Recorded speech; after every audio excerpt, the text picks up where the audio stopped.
All right.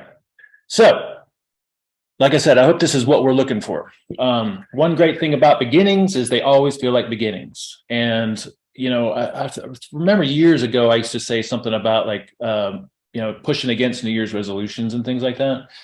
But I think any beginning is a good excuse to recommit to things that you know are important or to try to figure that whole process out, and that's, every morning's a new day, right? Every week is a new week.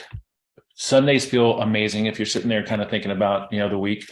And then every new year is an opportunity to kind of just refocus and recommit. So I think it's a great thing. Anything that gets us engaged in this process, I think is really, really useful. So, like I said, I hope this is what we're looking for. And if it's not, and we want something or need something different or something else, just please let me know.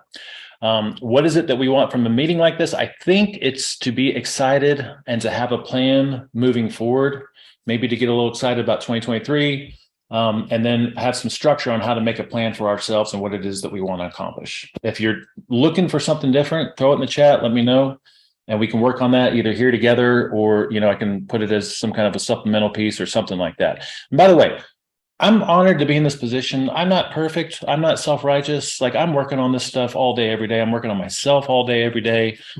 But that's, I guess the benefit of me being a guide, a leader, and a teacher is that, like, this is all I do. This is all I do with myself, is my health and my mind and my emotions. And then it's what I do with my clients. And as I'm working with my clients, I'm working on myself. I'm very clear with them. I'm not perfect.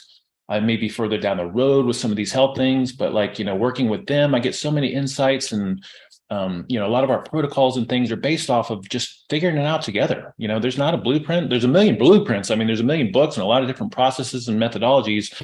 But when you actually put this stuff into practice, that's where you start to learn some things. So that's where all this stuff comes from. It has a really genuine intention. So this is the flow for today. I try to estimate some minutes with things just to give us an idea. Hopefully we'll be out here 45 minutes or something like that. Take a glance at that. Starting out, if you're into reading, if you haven't read some of these books, Vivid Vision was a great book that I read a couple of years ago, relatively short. Another way of putting and saying some of the things that we're going to talk about today about, trying to figure out like what that future version of yourself looks like.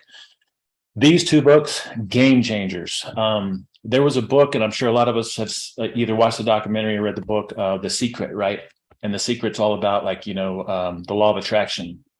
And I always felt like The Secret had something missing to it. And The Secret it sounds like it's like, just think about what you want. It's just going to come to you, But the answer with John Assaraf, which is featured in The Secret, he goes into, well, there's not just the law of attraction. There's the law of action. There's the law of gestation, and things take time. And I just thought that was a very, very concrete how-to book. I loved it. I've read it so many times. Atomic Habits, if you haven't read that, like, you need to read it. If you've read it, you probably need to read it again because it's so, so good. So, and James Clear has a really great free newsletter, and just like his book, sends out little tidbits, succinct, little things that are super, super helpful. So recently I've read a couple of books that really resonated with me. One of them was Be Your Future Self Now, a relatively short book. It didn't, it gave you a really good outline of things to work on. It didn't give you a ton of detail, which I kind of liked. And then Deep Work was just really, really relevant to me. And that was really all about creating productive time periods in your days and weeks and months, that you can get the most important things done. Because I think a big problem with what we experience is that we got these things that we want to accomplish, and we get distracted. We get distracted by the minute BS. So I thought that was just a really, really good book that really resonated with me. So let's go through some prerequisite concepts. We have some people that are relatively new in here. Some of this information may be a refresher. There's some new information in here too, even for the veterans. So let's just go through some prerequisite concepts. Why is it important to create some intentions? We said this before, because you can either choose the path that you're going to take, or you can, if you can guess what that image is, fly by the seat of your pants and be reactionary. Okay, so just like, first of all, if you don't have an idea of where you're going to go, anywhere will take you there, right? So you're just going to let life happen to you. And I guess that's one way to live. And if you have health on your side, I mean, I guess you can do that. But I think a better way is, even there's things like, you want to build a house, got to think about what it is how you want it to be. You got to develop a blueprint, and then you can build the house, right? And we could take this to so many different examples. Even if I just want to use the bathroom, I have to think about the fact that I need to use the bathroom, and then I got to think about how to get there. And this is all happening at an unconscious level to some degree, but it's still a process that's happening. Okay. So when I think, or when we or you think about something, you're activating this possibility for something to happen. The more you think about it, the more you strengthen the potential for it to happen. It's almost like it's inevitable. You plant a seed with a thought, but you have to keep revisiting the thought. And the more that you do that, the more that you're going to strengthen the possibility for this to happen. And I liken it to a movie projector. We've got at a macro and micro level, the brain is just projecting your future. Now, from a minute step, if I want to use the bathroom, like I think about it, there's an image, and I'm not noticing this consciously, but to make it from here to the bathroom, it's like I'm constantly projecting where I need to go, turn here. Some of it's automatic, or it feels like it is. But moment to moment, day to day, hour to hour, day to day, like we have these micro projections of things that we're thinking about that are guiding our actions. And then at the macro level, bigger picture, the same thing is happening. So, and it's as concrete as that too. It's just that there's a delayed gratification in the bigger picture things. And that's why I think it makes it so hard for a lot of us to commit to that bigger picture vision and work on the things that we need to work on. So most of our behavior is shaped by short-term rewards and immediate battles, or putting out fires, or whatever those things are that happen for us. And a lot of times those things take away from the most important things. And I do want to say that I do feel like it is okay to not be content with where you are. There's thought processes out there that are nothing but positive thinking, and anything that's negative, you need to move away from it. If I'm not happy with my body composition, I mean, that's a good thing, because it can be a driver. It can be something that motivates me to make a change and do some things that I know that I need to do. I just don't want to stay in that negative mindset. I want to use that thing that I'm not content with to flip it into something that I want, and some action steps. So again, this is going to be a refresher for some of us. I just want to talk a little bit about the difference between the conscious mind and non-conscious mind, or you could think, when I say non-conscious, did you know that we had a non-conscious mind, by the way? So you could think higher self, you can think spirit, okay, something along those lines. We all know and feel there's something happening behind the scenes, right? There's this the thinking, deliberate mind, and then there's this something else in the background. I have, and I'll share this with you, what I call the characteristics of the non-conscious mind, and it's really, really great info pulled from neuro-linguistic programming, Tony Robbins type stuff, but it's really, really great stuff. So what happens is, throughout the day, throughout our lives in general, we're receiving a ton of information, and it's impossible for us to actually acknowledge and work with all that information, because it's so much from so many different directions. So we have these filters that simplify things for us, and those filters create our perception. Now, what creates those filters is our thoughts and our self-talk. Whatever we're saying to ourselves on a regular basis, it is creating our filters, and therefore it changes our perception of the world. And then our thoughts and our self-talk are also like a search criteria in computer, right? So whatever I'm saying to myself on a regular basis, I'm unconsciously going to be looking for evidence for that in my environment. So the big takeaway from this is that your self-talk is extremely crucial in what it is that we're trying to accomplish here today. So another way to look at the conscious and non-conscious mind is operating system versus an open application. Your conscious mind is like the open application, like you're in a Word document and you're typing some stuff, right? It's the part of your mind that you're using. And then the non-conscious is the operating system in the background that's making everything happen. It's like the mega supercomputer. It has so much intelligence and context, and it pulls everything in from all the sources, and it just but it's doing those things without you really noticing it, okay?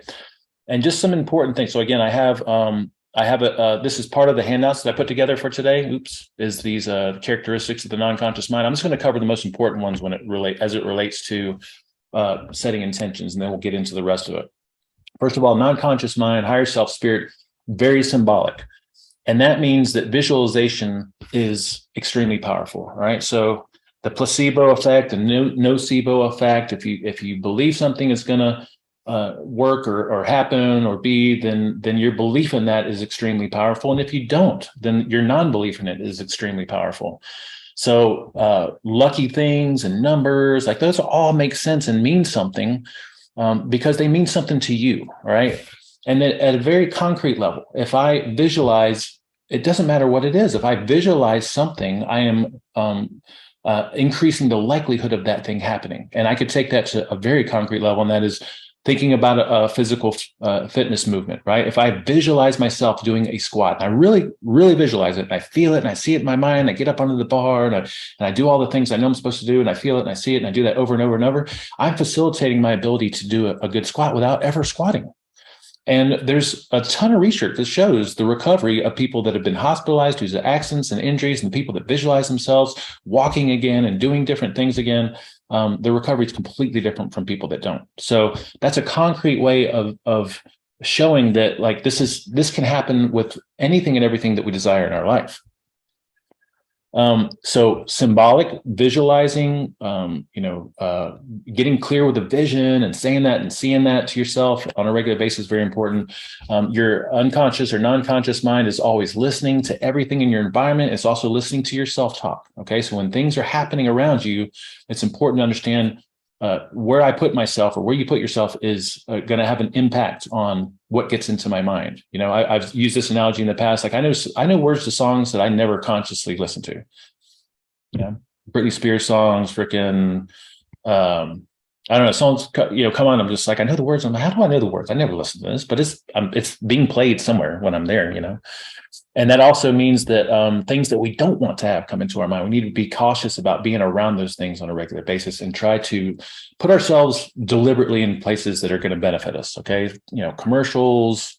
I mean, I don't watch TV anymore, but, news, things like that. Okay. So everything gets in. Another characteristic of the non-conscious higher self spirit is that it works on this principle least effort. And the best way that I can explain this is that the more that you think about things, you strengthen the possibility for them to happen, and they come closer to you. And that happens because it's not like a magical process. I mean, it's because of this right here. It's because you're changing your filters. And so your unconscious and non-conscious mind is picking up things in your environment that are supporting the thing that it is that you're seeing on a regular basis. So this is how we can use this to our favor. So, and it may seem like sometimes that things are happening magically. Man, it's a very personal thing. I don't know if I want to share it just yet, but there was something that just happened yesterday. And I told my sister, I said, all I need is this shift or this something to happen. And boom, I woke up this morning and I called her up. I was like, holy moly, but a really good sign that you're on the right track is you got these weird things happen that are aligning with what it is that you're seeing. And you sometimes feel like, I don't know how that's possible because I don't feel like I consciously did anything to contribute to that, but it's still happening, right? So coincidences and things like that are good signs. So, but that's how that law of least effort kind of happens, is we change our perception, our filters. And so we're picking up on things in our environment that are supporting the things that we're seeing on a regular basis. And that happens at an unconscious level. Okay.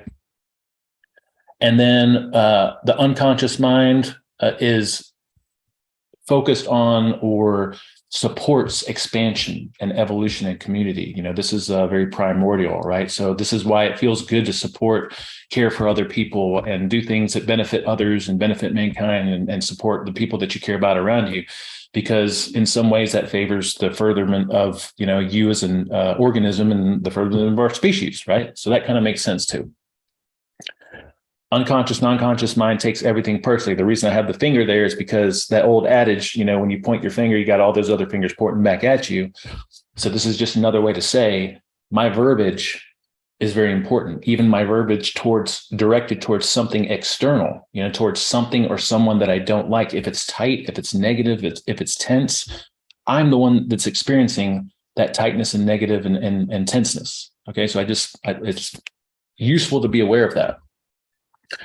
And then I think finally is it doesn't process negatives very well, meaning it's another way of saying what we just said, which is it takes things literally. It's like, if I'm saying like, I'm just tired of being overweight and I'm tired of looking the way that I do or feeling the way I do, like that doesn't feel good. And I'm focused on the thing that I don't want. what we want to do is flip that into the positive aspect of it and focus on the thing that I actually do want. Like I want to be tight and lean and strong and whatever that is. It's a very subtle difference. It's a subtle play in words, but it's very powerful because then you're moving towards something versus moving away from something. All right. And then just a couple more concepts. These have been really useful to me over the years. Detachment from an outcome. Okay. So as you create your vision and your goals and you're working towards things, I think it's really useful to not be so hell-bent on it that you don't accept any other possibilities. I think what's ideal is you have this goal and these vision and you're moving towards it, but you also want to have flexibility to change course as new information comes in. And don't be so prideful that you can't go back and change your mind on something. Okay. So, you know, a lot of people, I think, start out their lives. I know it's a tendency to think, first of all, how the heck do you know what you want to be when you grow up when you're a kid? Right. But you get set on this path. And a lot of people, they stick to something for the rest of their lives that they're not happy with because they're married to it, you know, and we could take that to a lot of different analogies, relationships. But I think you understand what I'm saying here. What we want is we want to have this vision. We want to move towards something that we think that we want, but not be naive enough to think that we're also not going to change our position or change what it is that we want as we get more information in. Most of us are very uncomfortable with uncertainty, including myself, until I sit here and have these conversations with myself and do talks like this, right? When you think about uncertainty versus the known is our past. That is what the known is. The future is completely wide open and uncertain. That can be uncomfortable, but that can also be a very powerful thing. And this is what a lot of people term as the wisdom of uncertainty. The wisdom of uncertainty says, hey, I have no idea what's going to happen between here and there. I'm going to do my best to do the best that I can and move towards what it is that I think that I want. But I know that it's an adventure. Like it really is an adventure. That's a useful perspective, especially when you get stuck and you get into some difficult situations. And this is something that really resonates with me here recently from a business perspective and relationships, unknown, uncomfortable, or even undesirable, what you think, right? You can look at it as potential adventure. Anytime that I go into something and I feel uncomfortable or uncertain, or I'm dreading it, then if I can have this conversation with myself, it's going to be an adventure. You know, I don't know what's going to happen, but the perception, the flip of the perception there can make all the difference in the world. Because again, if I'm thinking about worst case scenario, you know, the bad things that could happen or something along those lines, more than likely that's what's going to happen, or I'm going to interpret it that way, right? I'm going to convince myself that that's what it is versus having an attitude of adventure. I mean, I'm telling you, this is super, super helpful. So I hope it's helpful for you guys. All right. So, as you make your decisions, remember there's no wrong turns, there's only new turns. Okay. So there's only a shift in possibilities because we are all here today because of every decision that we've ever made in our life. And a lot of them we can look back and say, that was stupid. Yeah, if I could tell you about my past, like I made some crazy decisions, you know, poor decisions, right? But they brought me to where I am right now. And they've added to my wisdom, and they have for you too. And that's always something really useful to remember. You know, it's not saying that you just want to make decisions without putting a lot of thought into it, and you want to do the best that you can. But as you do that, like, I don't think there's such a thing as a wrong decision, except in hindsight, there's just a decision, and it gives you some new possibilities, new perspectives, you know, new opportunities, even though in the moment it doesn't seem like it. It seems like the worst mistake you could have possibly made. Okay? I think all of us are probably trying to do the best we can with what we have at any given moment. So that's an opportunity to introduce some self-compassion. Okay. All right. So now we get into the next content. I do see a couple of things pop in the chat. Okay, cool. Yeah. Thank you, Suzanne. Suzanne says, love the book recommendations. Awesome. And your perception is your reality. That's right. And you just got to remind yourself of that. So connecting with your future self. I think this is so useful. It's been useful for me. I'd love to hear your feedback on it. Okay. This is one of the secrets to being completely present and focusing on the things that are most important. Okay. So what you can do, and we can do this right now, I want us all to do this no matter where you're at, is think about your future self in all the important areas. And when I say future self, that's very subjective. You know, I could say 10 years, 20 years down the road or something like that. But there's a certain version of yourself down the road that's where you hope it to be. right? And that will help facilitate some things that you feel like are important to work on in the moment. Okay.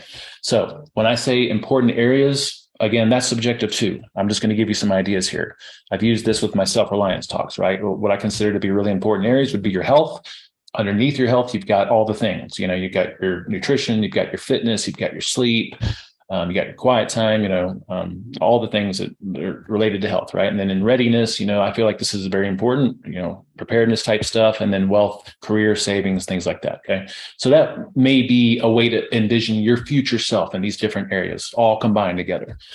Another way to look at it, I tried to break out our value categories, health, love, community, relationships, finances, career, preparedness, so what is, or maybe you have your own way of putting this together, but really what we're trying to do here is figure out a way to visualize our future self, 10 years, 20 years. I'm not sure what that is, but it's one of those things you just got to figure out for yourself. What is that for me, because I'm in my late 40s, my future self is this person that's at the pinnacle of his career and health and all that stuff. And I don't know when that is. It's like, 60s or something like that, maybe. What is that person? What does that version of yourself look like, feel like? What is the accomplishments and something along those lines? Okay. So let's take a moment real quick and connect with your future self. What would your ideal future self have accomplished? What thing must you focus on or things to become this future self? And what would your future self say to you right now about what it is you're doing? That is powerful. At any moment, I'm questioning what it is that I should be doing or could be doing, or whether this is a good idea or not. I can imagine my future self looking down at me or looking at me and just like being like, hey, what are you doing? Or yeah, that's the best use of your time right now. So let's just take a moment and just ponder for just a few seconds here.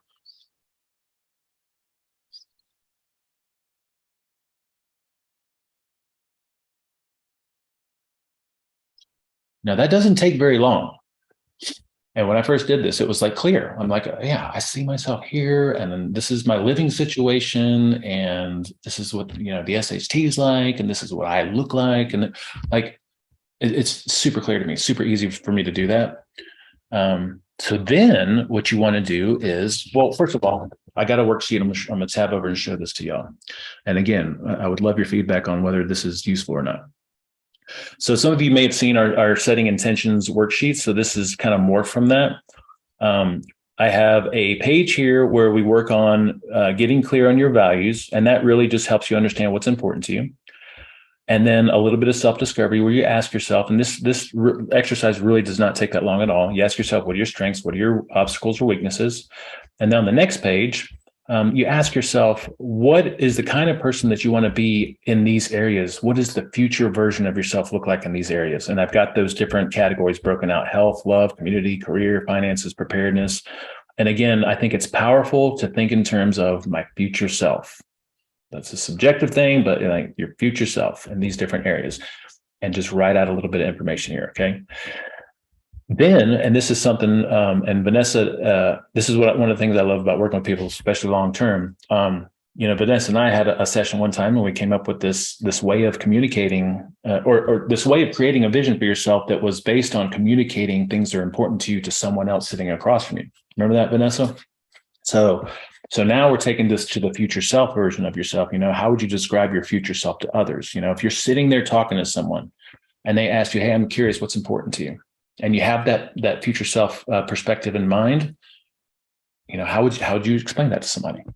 And then if they ask you, well, why is that important? What does that do for you? Why is it important to be at that level or be in this situation or be this person? How would you explain that to the person? And then final question, what do you want to do with your life? Where do you see yourself in a few years, 10 years from now?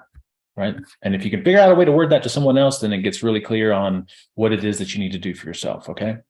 So I think that's a really good exercise. Then we come down and within the context of connecting with your future self, think about the top 3 priorities that you need to work on this year. Okay. So I said earlier, it's kind of, things are going to change as time goes on, right? And as you get more information, your priorities change, your visions change, your goals change, right? So I think sometimes having these big, long 3, 5, 10-year plans They can be interesting and useful. I mean, we're kind of doing that with visualizing a future self, but then we want to bring it back to, okay, short term, 2023, based on this future self vision that I have for myself, what are the most important things for me to focus on this year?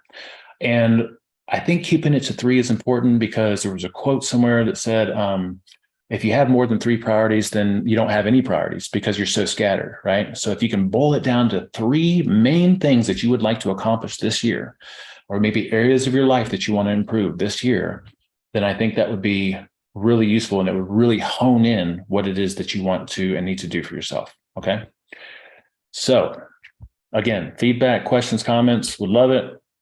So I have here based on where you are now, this is contextual relative, right? What is your current purpose? What are the most important things for you to focus on this year to move towards that future self? Okay. Now, for me, I just gave you some examples here. Okay. I'm going to share with you what I did when I did this. I don't, my health, like my nutrition and stuff like that, is not something that I really need to work on that much anymore, right? And it's not that it's not important. It's just that I'm on autopilot. Like I'm just default. I don't go off. I don't care to go off. So it's like I don't feel like that's a huge priority for me to work on. Not that it's not important, but it's always important. Like it's just a part of everything that I do, right? Same thing with my fitness, same thing with my sleep. Like those are they are priorities. They're part of who I am right now. So my most important things were my finances, my business, which is, the SHT and my health coaching and stuff, and preparedness. Okay. And so in this worksheet, I have a space here for you to write down your priority and then your 12-month goal. Where do you want to be with that area of your life or that priority at the end of 2023? And then what are the steps to get there? And that's going to take some thinking. Okay. And I just jotted down some ideas here. For finances, I want to have a certain amount of money built up in savings. And so I have a plan where I'm just having a certain percentage of everything I make, I pay myself first. With my business, I'm working on my search engine optimization, and I've got 3 months, 6 month, 12-month little hurdles that I'm trying to get through because I'm working with a guy. Advertising I've never done before, so we're working on advertising right now. I want to have a book. I'm still working on my timeline for the book, but I'm working on the book right now. So, and then for preparedness, I want to have everything in place within 3 months and then reassess. So those are the things that are important to me. Okay. So again, if you find that useful, then let me know. If there's something that would make it even more useful for you, let me know and I can add it to the sheet. Okay. All right. Let's get back to my slides there. So then, what's important after you've done this little work on connecting with your future self, figuring out what your priorities are, figuring out what your 12-month, what that looks like in 12 months, where you want to be in 12 months. What I think is extremely useful, and I know some of us already believe in this, is scheduling the most important things so that they're blocked out in your calendar. Right? I think calendar blocking is so powerful. Now, I want to make a plug for the health things. Okay. I do this exercise with a lot of my clients. Visualize on a daily basis what are the most important things that you need to have fit into a daily basis for you to look, feel, and perform your best. And I would say the most important things are your rise time, your fitness, your real food, nutrition, your quiet time, and your bedtime.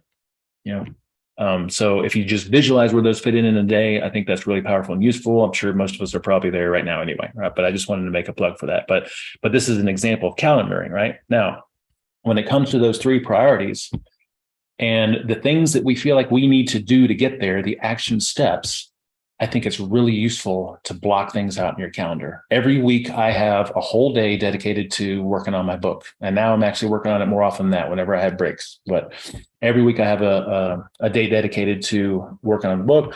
And then every quarter I have, or every month I have times blocked out for other things that I consider to be extremely important.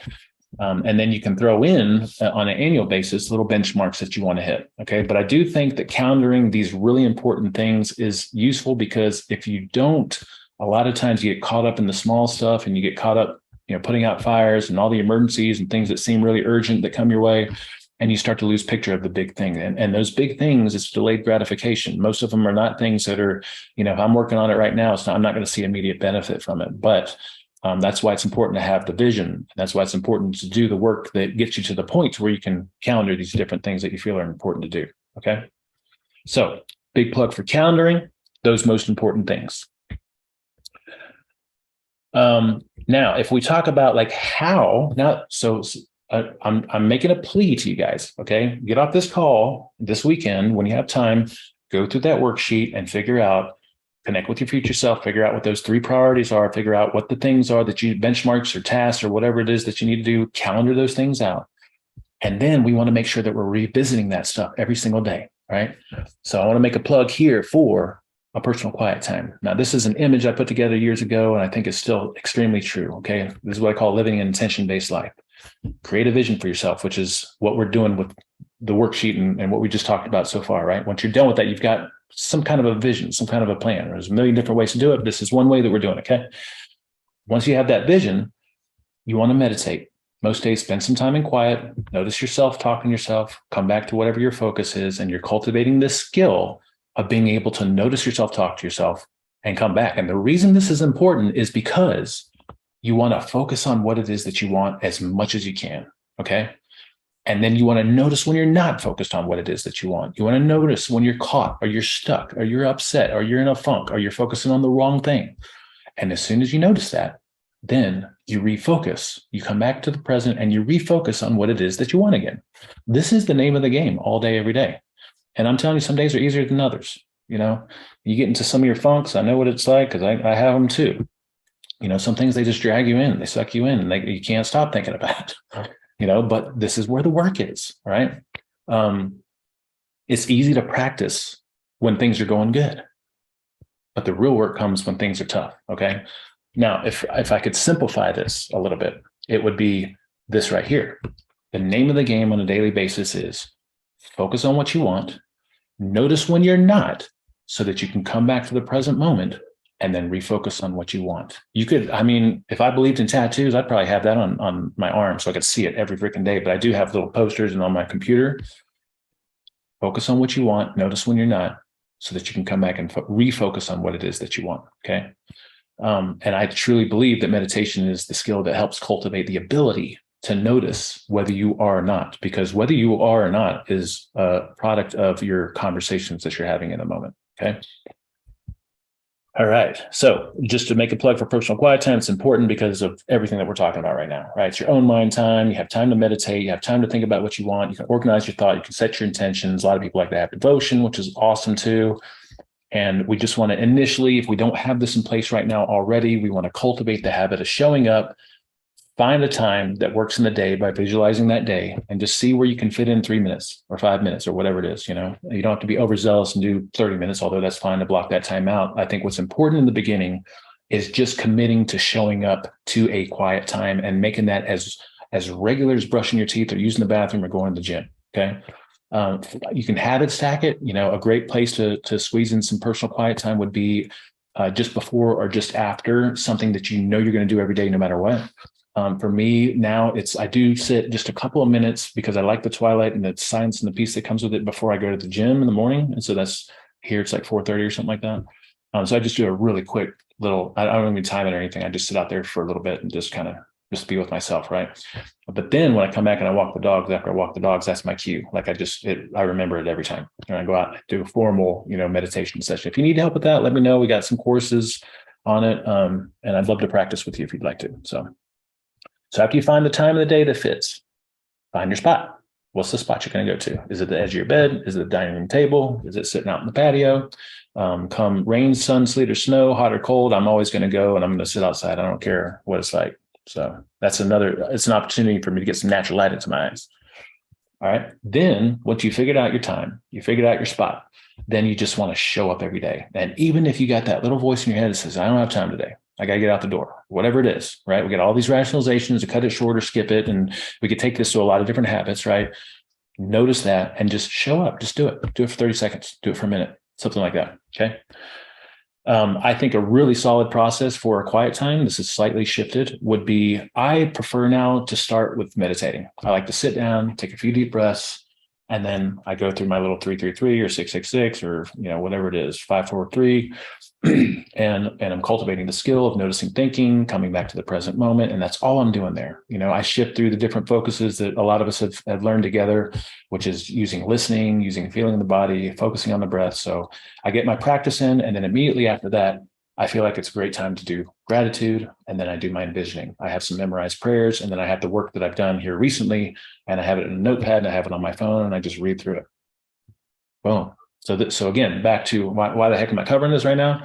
Because after you do the work of figuring out, connecting with your future self and figuring out what your priorities are, after you do that work and you counter out like what's important, how do we keep making this happen? We got to keep revisiting it every day, because if you out of sight, out of mind, if you don't revisit it, like you'll end up forgetting. Then next thing you know, you're just on some other track.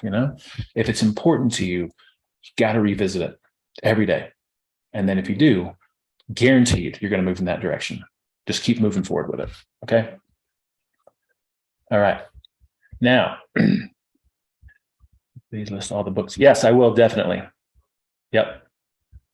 Absolutely, Kathy. I would definitely, as always, comprehensive notes, PDF, all that stuff.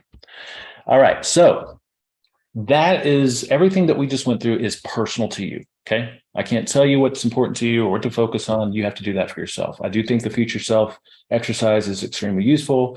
I think simplifying into 3 priorities is very useful. I think within those 3 priorities, you figure out what are my action steps and try to block out some time for it throughout the year, and then freaking meditate every day. Okay.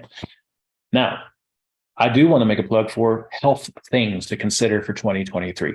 All right. So with real food nutrition, with real food nutrition, I'm just going to bounce over to my sheet because I did put these in the PDF here. For real food nutrition goals, these are things that I consider to be important for you to master real food for the rest of your life. Okay. 100% real food. If you're not there already, this means no processed or minimal processed foods, even if they're made with good ingredients, because believe it or not, siete chips and tortillas, they're still processed foods, right? But they're just made with better ingredients, right? So these are experiments that I would highly encourage you to figure out a way to move yourself throughout the year. And I have it listed as a checklist so that you can go through and say, oh, I haven't done that yet, so I want to mess with that, right? So you got to go through a stint of just fresh real food, right? Meat, vegetables, always using appropriate fats, greens, fruit, and starch. That's where the magic happens. I'm telling you right there. And it doesn't matter what your macros are. If you just eat 100% real food with some condiments and stuff like that, that's where you're going to feel your best, period. Now, I remember there was a time that I didn't emphasize that. I remember a long time ago, like it was just normal for all of us to have like Strauss ice cream, every night, and freaking just whatever the approved things were at the time. And then we like, hey, I'm going to do this experiment where I just eat real food for a week. And I felt the best that's my default now. And this is what I try to get people to do. But if you're not there, that's a good experiment, right? Next one I have here is emphasize protein, right? So a lot of us are on the protein kick and we understand how important it is. And if you're not, then that would be the next level or the next step, okay? Lower carb or low carb than lower carb than what you're doing right now, or low carb, eliminating all starches and sugars, right? For specified periods of time, right? You could do it for a week out of a month. You could do for a couple of days out of a week. You can alternate days, but it's just something that you need to experiment with for yourself. Can you do it? If you can prove to yourself you can do it, there's a level of freedom that comes with that, right? I don't like to go without my fruit. I don't like to go without my fruit and yogurt and honey. But I know I can do it, and I do it regularly. Elimination diets. Now within here, I have a bunch of suggestions. And again, these are, I'm just trying to cover some health priorities for the year for you. Again, going through a phase of no processed foods. You definitely want to pull out full fat dairy for a little bit, see how it makes you feel. I mean, literally within a week, most people, if you notice a benefit, if it's going to be a benefit, you're going to notice it within a week, but I'd say usually at least 2 weeks for these things. Eggs, unfortunately, like I eat eggs every single freaking day, but I do go periods of time without eggs. Nuts, seeds, and legumes, nightshades, oxalate foods, oxalate-based foods. Now in the guide, we have specific listed what that actually means. I didn't want to cloud up this checklist here with those. It would benefit, I think, most people here, except for maybe Chandler, to go 100% no plants and animal based, so that you can, not because plants are necessarily a problem, but you want to figure out what plants are a problem for you, and then you bring them back in. So that would be a good experiment if you haven't done that. Alcohol, cannabis, CBD, coffee, caffeine, whatever things you might do on a regular basis, your indulgences, those are all great experiments that you can do throughout the year. And you can literally just slowly start to check off these things. Okay. And then fasting, a lot of us used to be really big into fasting. I don't see it as big a priority, but it is something useful to throw into the mix. So experimenting with your durations and your types. And again, all that information is in SuperHumans United. All that We have the best fasting course in there actually is progression-based fasting. But then we also have in the guide the types and durations and things. Okay. All right. Next would be fitness. So we got Vanessa, love me a checklist. I know you do. I was actually thinking about you when I put it together. All right. So that's real food. Where are we at? Where are we at? Did I miss? Sorry. Oh no, let me get back here. Okay. So that was our real food nutrition things to consider for the year, right? 2023. What's most important to focus on? 100% real food, and then facilitating those different experiments. Okay. Now, when it comes to fitness, to simplify things, we've got this complicated looking freaking fitness foundations pyramid, but if I could just put it into simple terms, fitness goals for the year: stay active all day, every day. Game changer. I get up and I go for a minimum of 5 walks with the dogs every day. And it's not long walks. I get up, I go out, make this little loop, I come back in, I do a top-down movement session, do some stretches, boom, come back to work. Most of us probably understand that you really only have the ability to focus really hard for about 40 minutes or something like that on something if it's really brain intensive. So you need that break, okay? And it's extremely beneficial for you to break up your stagnant positions and do some kind of movement, okay? In deep work, the guy was like, pretty adamant on most people are only going to have about 4 hours a day where they can do really hard deep work, So a goal for 2023, stay active at a low pace all day, every day, all right? Take breaks. Resistance, train your body. Every body part 1 to 2 times per week. All right. Goal for 2023. Learn how to resistance train and train every body part 1 to 2 times a week. And then ideally you're sprinting once a week. I think the other first 2 are more important. So I have a fitness foundations manual. We have a course where I cover these things. But again, just to reiterate why it's important to stay active all day, you're pulling yourself away from the stresses of your work and what's going on in your life. It gives you opportunities to get outside and get some sun, take some fresh air, breaks up your stagnant positions, and it helps you normalize your blood sugar levels. So if you try to do a little bit of movement every time you eat, it's going to help you get back into a fat burning state way faster. Perfect times per movement is a wake up walk, which I do every day. Brief work breaks throughout the day, which I do every day. Highly encouraged. Evening recharge. When you come in, a lot of people want to plop down and start watching TV or something, go for a walk. And then ideally after meals and on weekends, you can do hikes and things like that. Training each body part 1 to 2 times per week. If you need some support or help on that, there's body weight movements that you need to master. If you're not there, this is something that you want to check off your list, right? If you need help with it, let me know. We've got some videos. Gyms are great. Personal trainers, classes. I can do all that through Zoom. I do all that through Zoom, but you can find something that resonates with you. But I would learn how to master the body weight movements, and then you got to learn how to do the strength-based skills. Okay, deadlift, weighted squat, pressed overhead weight, carrying weights. In the guide, in the Fitness Foundations manual, I have what I consider to be the strength-based skills to focus on to make you strong and healthy and build muscle mass and to build strong bones. And these are them right here. And there's different variations within each one of these. Okay. So again, what am I talking about right now? Why am I bringing all this up? Because we're trying to say for 2023, you want to have some nutrition things that you're working on. You want to have some strength-based skills that you're working on, or some fitness type stuff that you're working on. If I tab back over to the sheet here, then I've got those things here, right? For fitness, stay active all day, changing positions, resistance train every body part 1 to 2 times per week, learn your body weight movements, and learn the strength-based skills. And then for sleep, same thing. Let's just tab over here. Be consistent with your schedule. These are the most important things for sleep. Be consistent with your schedule. Get early morning light into your eyes. And I'm on this kick. I wear my blue blockers until I can get some natural sunlight in my eyes. So I wear blue blockers in the gym. I come back, and as soon as I see the sunrise, then I take them off. So the first real light into my eyes is natural light. Okay. So get early morning light to help set your circadian rhythms. Get sun throughout the day. Minimize your stimulus. Make your room dim, dark, and cool for sleeping. Right. Those would be the sleep priorities for the year. And then finally, personal quiet time. We covered pretty much everything that we need to cover there. Create your values and vision. I'd say while you're inspired, take this information, take the handout that I sent out and go ahead and work on it. Or if you need some additional info or you have your own way of doing it, that's great too. Figure out what your top priorities are for this year. Calendar the things that are most important: daily, weekly, monthly, quarterly, annually. Learn to meditate. If you don't know how to meditate, let me know. We can do some sessions. I could start up some live Zoom ones on Saturdays or Sundays or something like that. And I think it's really useful to journal. There's a million different ways to journal. If you need some advice or some help, you can post a question. I'm sure a lot of people do it on their own in their own different ways. Me and Vanessa, we do some bullet journaling, which has really been awesome. So that would be the personal quiet time priorities for the year. Okay. Now, if we come back here, let's see if there's anything else. Oh, yeah. Now, finally. All right. Hope that was useful. I was thinking, okay, so what else do we want to cover besides like, figuring out like your priorities for the year that's personal to you?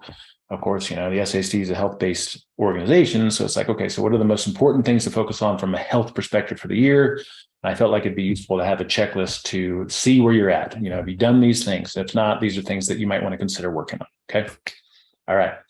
Finally, I do want to make a plug for, if we're looking at a year, okay, we're projecting out a year. This is how I want to be. This is what I want to accomplish. Maybe I have my health things, fit in there. Then from a health perspective, I want to make sure that I'm measuring progress, because I want to make sure that I'm on the right track. I had this guy, actually, sorry to keep bringing it up, Vanessa. I had this conversation with Vanessa and another client the other day.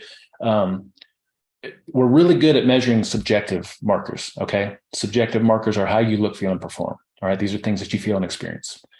I do think it's very useful to have objective markers too, so that you know that your health markers are moving in a good direction. So let's first talk about subjective assessments. I'd say weekly or biweekly. That means once every 2 weeks if you don't know what biweekly means. Weekly or biweekly. You want to check in with yourself and see how you're doing. And I give you an idea. This reflection sheet is throughout the guide. We have it as a separate PDF in the group. I'll put it with this post, okay? These are subjective things that you can ask yourself on a daily basis or a weekly basis or a biweekly basis. How do I feel? How do I sleep? How's my mood and emotions? How's my mental clarity and focus? How's my energy levels? How's my digestion? How's my skin? How's my body composition? How's my performance? All right. Those are all really, really great questions to ask yourself. You can give yourself a smiley face grade. You can give yourself a percentage, with 100% being like the best you could possibly be in that area and 0 being the worst. Grade yourself in general, wherever you're doing that assessment. Right. And this is useful. Put a date with it. And then you come back and you say, okay, so where was I at a couple of weeks ago? Or where was I at a month ago? Oh, I'm better. I'm better here. So I do like to also put in here underneath, how do I feel and how do I sleep? Am I saying better or worse than I was last time I checked in with myself? But I could also see that based on my scores. How else am I measuring progress? Is there something I'm specifically working on? Blood sugar, pre-diabetes, I don't know, cholesterol numbers or something like that. And then also, I think it's useful to highlight, however often you do this, what are the positive changes that you have experienced? If I had to highlight these things, what am I really proud of myself for? What have I accomplished? And then grade yourself on your effort in the different health foundations. Okay. So again, this is a PDF. It's in the guide. I'll put it with this post. If you need it a different way, just let me know.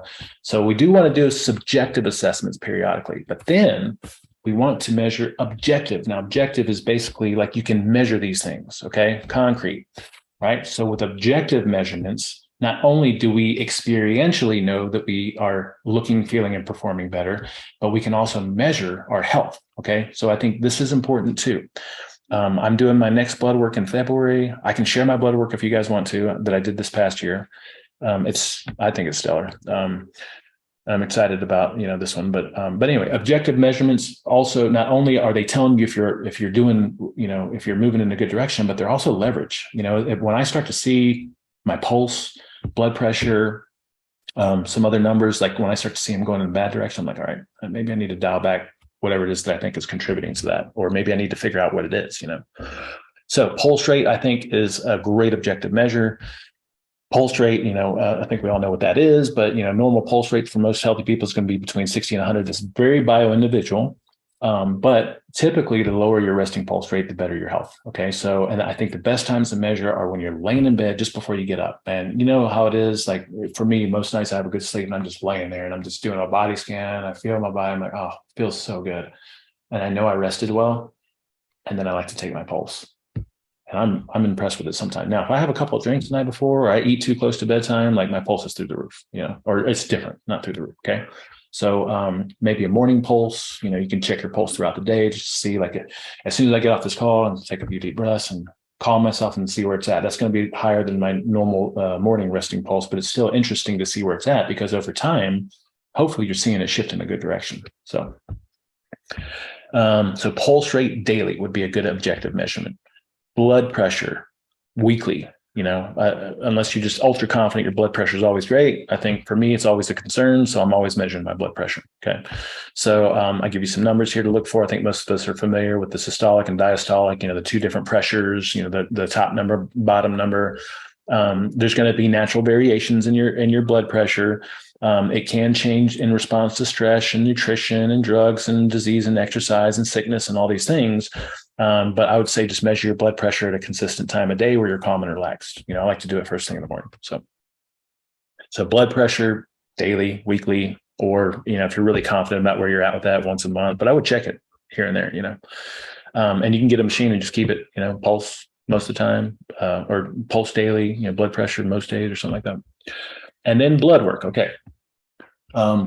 This is the same recommendations that I had in the group, and I'm still set on it. If you think there should be something else in here, just let me know. I have descriptions of what these measurements actually mean inside the community. You just look for blood work. But fasting insulin, I think, is so much better and more accurate than fasting glucose. Typically, when you go get your blood work done, you're going to get a fasting glucose. And as we all know, glucose can change like dramatically day to day, hour to hour, minute to minute, right? Okay. Fasting insulin, I think, is going to be way more accurate. So, and it's something you have to request. Most doctors are not just going to run it for the heck of it, right? So fasting insulin, standard lipid panel, you can learn a lot from that. Usually we're looking for triglycerides and HDL. I think that's the most important information there, but you can also, dial into that a little bit if you want to. CBC, CMP, thyroid, C-reactive protein is a great marker for inflammation. High sensitivity C-reactive protein would probably be the best version of that to get. ESR, and then our total and free testosterone for men. And I'm not sure if there's anything that we would need beyond that as just a general measure of overall health and metabolic health. Okay. So blood work semi-annual, once every 6 months, or maybe once a year at a minimum. Yeah. And then finally, I just want to say something about the scale. Okay. Now, I think the scale can be useful. All right. I'd be lying if I didn't say I don't jump on the scale sometimes. Okay. But especially as you're transitioning from a less optimal or inappropriate way of doing things to a better way of doing things, I don't think it's going to be as accurate as you think it is. Okay. And a lot of people live and die by that freaking 1 or 2 pounds they see changed in the morning. Okay. And again, especially as you're transitioning, first of all, the scale is not telling you anything about the things you're experiencing, how you're feeling. Right? Your energy levels, your digestion, your clarity, like all the subjective things that we're talking about, right? It doesn't say anything about that. And then also what happens is as you learn to eat real food and you get better and better at it, you're flooding your body with nutritional value, and you're packing your body with nutritional value. You're packing your muscles and your bones and your organs with nutritional value. And so your weight may not change, or it may even go up, even though you're leaning out. And I see this happen all the freaking time, right? So it's a redistribution of nutrients, and you're giving your body exactly what it needs. All right. So, and then if you're doing resistance training and working out, then that's even going to offset it more. So I would just, take the scale with a grain of salt. If you feel tighter and leaner, your clothes fit different. If you got other people saying, hey man, or hey, you girl, you're looking great, what's different? I would take those things as way better measures of body composition on a day-to-day basis. Okay. Now, what I do recommend is probably every 3 months or 6 months or a year, do a DEXA scan. In Vegas, they have the DEXA-Fit, and they have those all over the country. Different business platforms offer them, but DEXA scan is the low-level, X-ray basically, and it gives you body composition per body part, circumference. It gives you visceral fat, adipose tissue. It gives you bone density too. So I think that's an accurate way to measure body composition. Okay. Finally, last question. Then we're done. We can sit here and chat. If you guys got questions, comments, feedback, it'd be great. This is a rhetorical question. Okay. I hope all of you stay with me in SuperHumans United through 2023. All right. I understand there's a cost there, and I'm so thankful for it. Okay. It's my little baby. I just want it to be a great place for everyone. Okay. It's going to get better. We have a huge update coming out on December 8th, and I have a meeting next Saturday. I want to invite all you guys to, so I can show you the updates and kind of like do a little tutorial on it. It's really, really great. I think one of the biggest complaints I get about the community is it's hard to find info, especially if you don't know what it is you're looking for. So the navigation of things, the organization of things, the topics, there's going to be subtopics, hashtags. Like it's really, really, this update's amazing. Like it's really, really great. I'm so excited for it. But beyond that, what would make SuperHumans United even better in 2023? I'm probably going to, I want you to think about it rhetorically. I'm probably going to do an anonymous survey in the group, Survey Monkey. And I want some genuine feedback. Like, what can we, I think it's a great place. I think it's amazing. I think we have more information in there than you could possibly ever want or go through, right?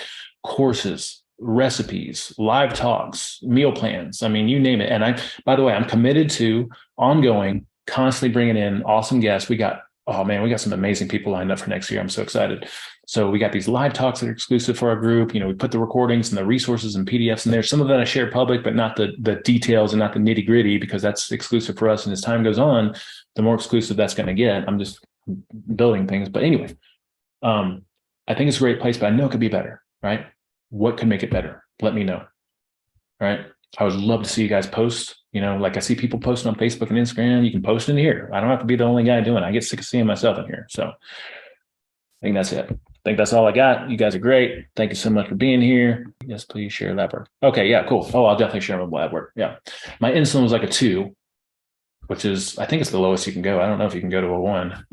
HDL was through the roof, 80s. Triglycerides were like 60 or 80 or something like that. And then my LDL was pretty high too, which I don't think is a bad thing. So, yeah. Well, hey, it's good to see you. I haven't seen you for a little bit, so thanks for showing up.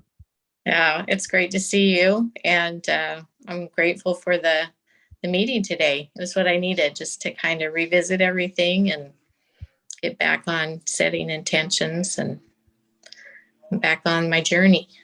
Cool. Yeah, I was going to ask you, because you were like, hey, I need this. Is this what you were expecting or wanted, or is there anything else you need? Needed, you know, it's just been a crazy fall, and you know, like you were saying, how it's really, really easy to stay on track and planned when things are going really good, but then when life gets crazy, it gets a little crazy, you know, and you're like, oh, I can't do that. I got to do this, and I get in that, and pretty soon you're just so off the course of where you've been. And I've been reevaluating, anticipating this was coming up. And I'm like, okay, how come, why am I where I'm at now?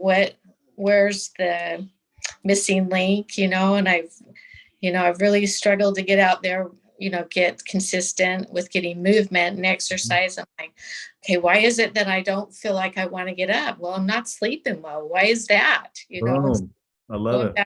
Evaluating the things I need to change, because I feel like my sleep my sleep patterns have been changed a bit due to stress at work, stress with life, good stress, bad stress, you know, changes. And I feel like, wow, you know, that's really why because I love to work out. I feel good when I work out, and it just helps me eat better, and it helps me just stay on track. I thought, well, is it, you know, that I've lost that motivation to do that? Well, I think because I'm just tired. Yep. I think that's great insight, and it's really wise. And it takes, it takes some effort to do that kind of self-inquiry, you know, because the immediate answer is usually you beat yourself up, like, oh, I know I should be working out. Like, why am I not doing it? You know, but like, I'm proud of you for figuring that out. So anyway, great meeting this morning. I appreciate it. I need to revisit all those things, and I will print those sheets out and get going back where I All right. Well, I'm glad to hear it. I felt like there was something else I wanted to tell you. Oh, wait. Yeah. So on the, you know, like when life gets crazy, that's when it's hardest to stay committed to some of these things, right? That's where the work is. You know, that's where you really have to practice. You know, I have clients that sign up sometimes, and they're like, oh, it's not a good time to sign up because it's the holidays, or I got this coming up. I'm like, it's the perfect time, because we all have to figure out how to navigate and make this work in a crazy life, because we don't know what the future is going to be like. When is there not going to be craziness? When is it not going to be crazy? Everybody's looking for the perfect time. There's just not a perfect time. And actually the perfect time is just now. That's what that means. I never knew what that meant for the longest time. And it just means that there's no time like now. There's never going to be perfect circumstances, you know, and that applies to so many different things. But I'm proud of you. That's good stuff. Thanks so much. Appreciate your great influence in my life. And it's been such a great journey. I mean, I haven't done it perfectly, but where I was a year ago, I feel like, man, I've learned so much and Yeah, it's yeah. appreciate you. All right. I All appreciate right. it. Made me Take tear up a little bit. All right. Have a So, great holiday. But we'll be talking back and forth, I'm sure. yeah, yeah, yeah. Thanks, Paul. Have a great day.